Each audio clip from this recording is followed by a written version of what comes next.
నమస్తే. కుండలిని మూల శక్తి ఛానల్ తరపున స్వాగతం. ఈరోజు విషయం త్రిదోషాలు.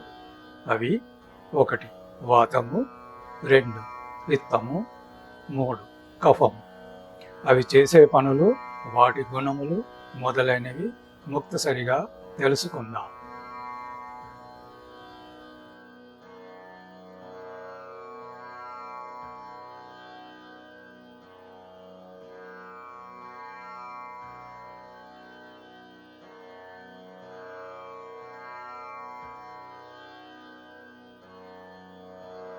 ముద్రలు మన శరీరం మరియు మనసును ఎలా ప్రభావితం చేస్తాయో ప్రతి ఒక్కరూ అర్థం చేసుకోవడం మంచిది. ఆయుర్వేదంలోని 3 మిశ్రమముల గురించి ప్రాథమిక జ్ఞానం కలిగి ఉండడం ఉపయోగకరంగా ఉంటుంది. మానవ శరీరం యొక్క శారీరక మరియు మానసిక వ్యవస్థల అమరికను 3 దోషాల సమస్యలు అంటారు. అవి ఎలా ప్రభావితం చేస్తాయో ప్రతి ఒక్కరూ అర్థం చేసుకోవడం మంచిది. ఆయుర్వేదంలోని 3 మిశ్రమముల గురించి ప్రాథమిక జ్ఞానం కలిగి ఉండడం ఉపయోగకరంగా ఉంటుంది. మానవ శరీరం యొక్క శారీరక మరియు మానసిక వ్యవస్థల అమరికను 3 దోషాల సమస్యలు అని అంటారు. అవి 1 వాతము, 2 పిత్తము, 3 కఫము. వాత, పిత్త మరియు కఫము రక్తములో రసాయన మార్పులను ప్రతి వ్యాధి యొక్క స్వభావ లక్షణాలను బట్టి వాటి లక్షణాలతో ఉత్పత్తి చేస్తుంది. మానవ శరీరం, మనస్సు మరియు శరీరం యొక్క ప్రతికూల ప్రభావాల కారణంగా ఈ 3 శక్తులు సమతుల్యతను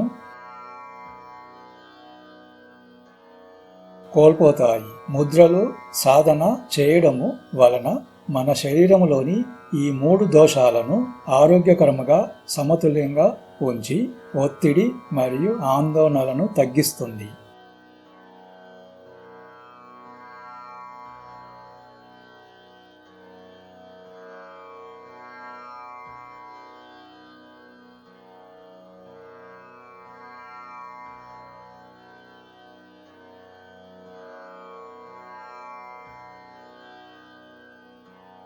మూలకాలు వాయు, ఆకాశం. చక్రములు అనాహత, విశుద్ధ. కారణములు అధిక ఆహారం, పానీయం తీసుకోవడం లేదా ఇతర పదార్థాలు పెద్ద పరిమాణములో తీసుకోవడం, భారీ భోజనములో సక్రమంగా లేని ఘాటైన ఆమ్ల మరియు కొవ్వు పదార్థాలు ఆహారంగా తీసుకోవడం వలన వెంటనే శరీరంలో అధిక వాతము ఏర్పడుతున్నది. మరియు వివిధ భారీ వ్యాయామాలు వంటి అధిక బరువుని ఎత్తడం, ఎత్తైన వాటిని ఎక్కడం మరియు పరిగెత్తడం వలన, ఇతరులతో బిగ్గరగా మాట్లాడడం వలన చికాకు, నిద్రలేమి, అధిక మానసిక శారీరక శ్రమల వలన మరియు అనియంత్రిత ఇంద్రియాల సుఖాలు మొదలైన కారణాలు మానవ శరీరంలోని అధిక వాతాన్ని ప్రేరేపించడానికి ఇది ఒక ప్రత్యేక మార్గంగా ఉన్నది. లక్షణములు పొడి మరియు చల్లదనముగా ఉంటుంది. ఇది విశాల వ్యాప్తితో కదిలే శక్తి. ఆకాశ వాతావరణంలో వాయు రూపముగా గాలి పదార్థంతో రూపొందించబడింది. ఇది సక్రమంగా లేకుండా చల్లగా ఉండి నిరంతరం కదులుతూ సులభంగా మార్పు చెందే స్వభావాన్ని కలిగి ఉంటుంది.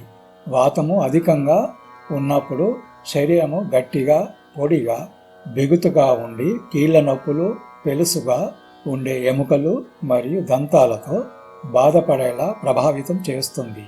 చివరికి నాడీ వ్యవస్థ యొక్క అసమతుల్యత వలన ఏకాగ్రత లేకపోవడం, రోజువారీ పనులకు దూరంగా ఉండడం మొదలైన లక్షణాలు కలిగి ఉన్నాయి. సమయ తీవ్రత భోజనం తర్వాత మరియు ఉదయం లేదా సాయంత్రం ఆకస్మికంగా తీవ్రమవుతుంది. ముఖ్యంగా వేడి రోజులలో ఇది మరింత తీవ్రతరం చేస్తుంది. ముద్రలు: 1 ఆకాశ, 2 వాయు, 3 పృథ్వీ. ఈ ముద్రల సాధన ద్వారా మన శరీరంలోని వాతమును సమతుల్యపరుచుకోవచ్చు.